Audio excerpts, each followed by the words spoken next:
இருக்கீங்க? எல்லாம் நல்லா இருக்கீங்களா? நான் நல்லா இருக்கேன். நீங்கள் மதியம் கல்யாணம்மா வீட்டில் என்ன லஞ்சுன்னு பார்க்கலாம். சுட சுட சோறு.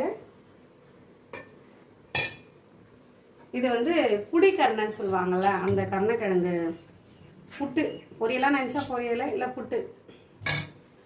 அப்புறம் வந்து முட்டை தொக்கு, சாப்பாட்டுக்கு வந்து முட்டை தொக்கு பண்ணேன்.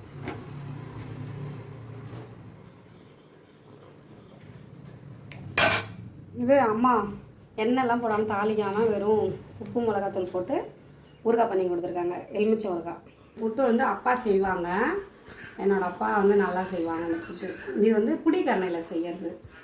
கொஞ்சம் நமைக்கும் தான். வேக வைக்கும் போது நம்ம கொஞ்சம் புளி போட்டு வேக வச்சிடணும். இந்த சேப்பங்கிழங்குலாம் வைக்கிறோம்ல அதேமாரி தான்.